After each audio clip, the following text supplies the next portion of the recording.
Hello, my name is David Pluas. My student ID is 2333808. These are all the tasks that I've done for this group project. I'm going to start first with the login and registration. Um, this is mostly, well, I've done basically all backend with this. So let's go to Visual Code. I already have a Spring Boot running. So first I'm going to show you the files for the user uh, backend. So this is the user controller. Um, and then we have here the user model. We have here the user repository, and then here the user service. And then in this file we have the table that I created for the users, ID, full name, email, and password. Those are the categories. Um, then we can test the APIs. This one is to register someone by email, password, and full name. This one's already registered, so it's just going to say that email is already in use. This one is to log in. So you just put the information, and then your login is successful. You can see that also here in the website. Login successful. Now you're in. So yeah, that would be that. And then here, this is health content. I did all the health content. I'm going to show you the files first. Um, Health content. This is the model. This is the health content controller. This is the health content repository. This is the health content service. And then here we have the health content table. Then we go to the APIs and we can test them. This one is to see all the information that there is inside the content. Everything is by ID, title, topic, and content. Um, so yeah, you can also find information by topic. This is just like a filter. For example, here, nutrition. This one is the topic that is nutrition. Here, you can do it also by keyword. For example, exercise. There's nothing with that, so that's why it's nothing here. This is just pagination. Um, yeah. This is to post like content, like to add content. You can just add it. So now this information is in the database. Um, you can also delete content by ID. 4 will be the ID. You just have to send it. And now the content is deleted successfully. So now, oops. Next would be the profile backend. I'm gonna show you the code. Um, let's see, profile backend. Here's the user profile controller. Then we have the user profile model.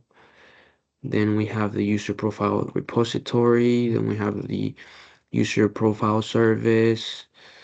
And then where is it? And then this is the date, like the table, the user profile table. Um, yeah, now we're gonna check the APIs now. Here the is basically you're looking for the profile saved by this email. So you can just so this email has this information saved. Um,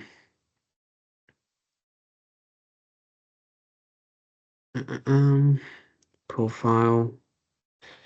Um, you can also see all the profiles saved. So for example, here you can see everyone's saved profiles with everything that they chose. Yeah. And then we have here the front end. This is the only thing that I've done for the front end. Everything else is just back end, like APIs, database. Um, so here in the website, you can see that in my profile, you have to like do like put all this information depending on like on how you are. You save the profile. I've already done it. That's why you here you can see my profile. Once you have that, you can just come here, click generate, and this is the information that I did.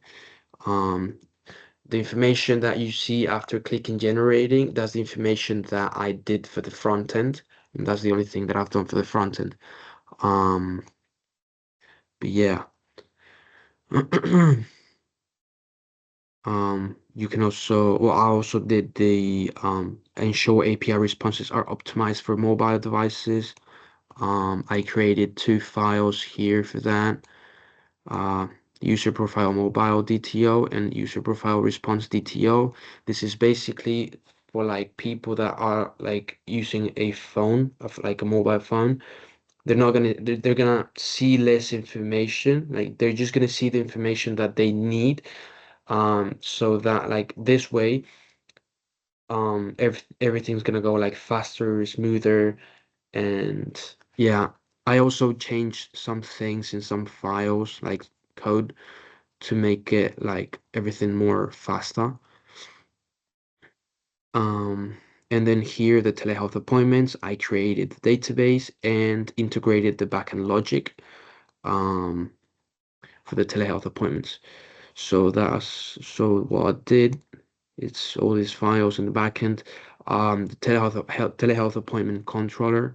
Um, then we also have the model, telehealth appointment model, um, the telehealth appointment repository, the telehealth appointment service, and then the table for the telehealth appointments. Um, Here you can see the APIs, they work perfectly fine. This is basically to see the appointments that this person has, this email has. For example, he's got one appointment, which is this one. Telehealth cancel. You can cancel any appointment by ID. So here appointment deleted successfully. And then what else? Oh yeah, that's basically all the APIs for the telehealth for the, like booking appointments. You can see it here too in the website, telehealth. Select a doctor, date, time, and then a reason for the appointment, and then you just click the button and you'll have your appointment. Although this will not work in the UK, but if you go, for example, to the US, then yeah, you can perfectly use this. And that would be everything. All my tasks explained and demonstrated that everything works. Thanks for watching and have a good day. Bye.